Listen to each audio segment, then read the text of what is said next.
Brad, is Ben Mackay all right? Just reading a report, he had his foot stomped on and he's in doubt this week.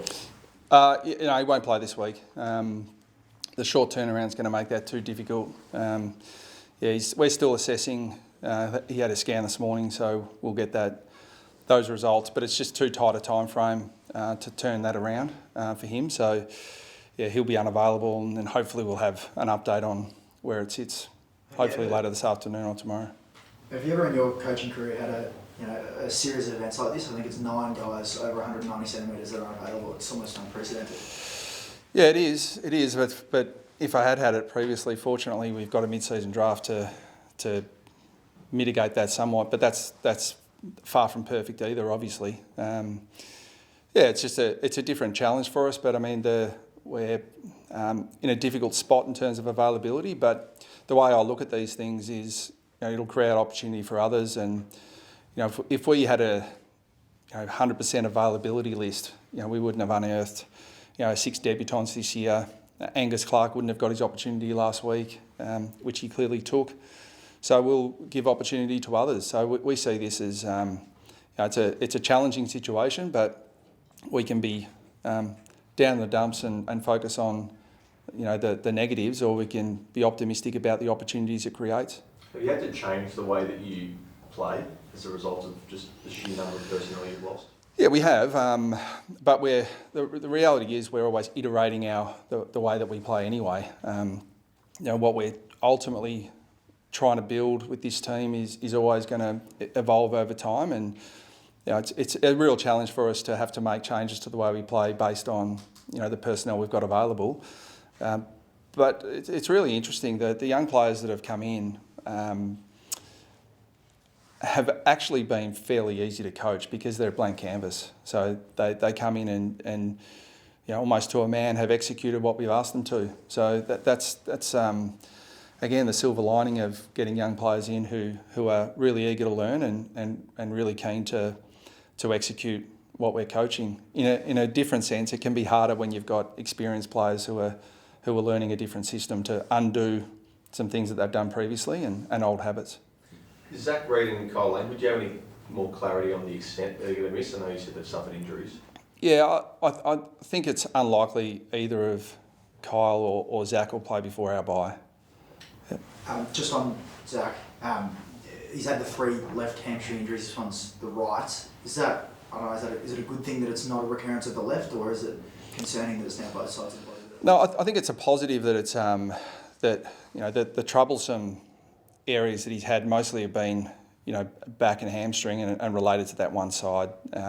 So that the deficit that was there has been remedied. But clearly it's a concern that it's happened on the other side. But he's now done a fair block of work, whole pre-season. Obviously played the first 10 or 11 games this year without issue. And I think the real positive is that we've seen what he's capable of at AFL level, and if he'd re-injured himself at VFL level, he'd be doubting whether he's even capable of playing AFL footy, of which I've never had any doubt. No one at Essendon has.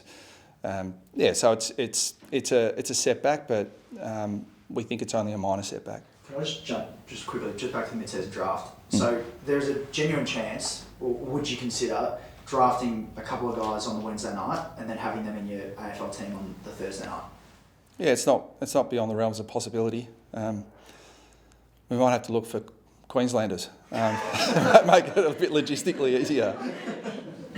Talk us through the strategy and planning for Wednesday night to draft. Yeah, we haven't finalised that yet. We'll meet again post-training today, and really, because it's moving a little bit, with our availability, even based on some updates today. So, it's exciting in a way. I mean, we're going to be looking at players that even a week ago we probably weren't considering. So, our recruiting team are working overtime at the moment, and they're still finalising their report, and we'll go through that this afternoon. How would that play out? Would it be, g'day, I'm Brad and here's number 47? How would that play out? Yeah, well, it'll be an enormous amount of preparation for our coaches to bring guys up to speed in terms of how we want them to play. And but again, this is I talk about opportunity all the time with players, and we had players on our list. Now, Todd Goldstein's talked about. He's a good example. Didn't think he was going to play AFL footy this year. Assumed that he was going to be mentoring in the VFL, being there and ready if necessary, but never fully sort of consciously thinking I'm going to be playing AFL footy. And there's quite a few guys that would have felt like they're in that boat. And it's a coaching message that I've been giving all through pre-season. Players do the numbers, they work out where they sit in the pecking order, and they feel like they're a mile off it. So in situations like this, things change really quickly. And it doesn't change more quickly than having a mid-season draft play the next day, which is a possibility. Have you actively been having conversations with these players, or are you actively talking to them now that you think you will select? No, I don't, but our recruiting team do. But that's not to say that we won't draft someone we haven't even spoken to yet, because things have literally been changing on a daily basis. Do you need AFL approval or anything like that, or is that just something that you can conceivably do? Pick them on the Wednesday, play them on the Thursday. No, that once they're on a list, they're available. So. Darcy Parish, is he a chance to play?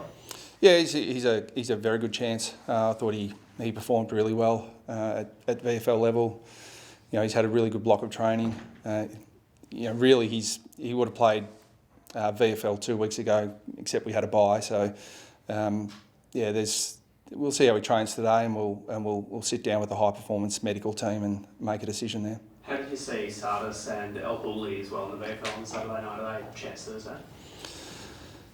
Yeah, I don't want this all to be doom and gloom. I mean, Sardis El Hooley strained his hamstring, so he won't be available this week either. So he was looking pretty sharp up until that point, but he won't be available for selection. Elijah played well. You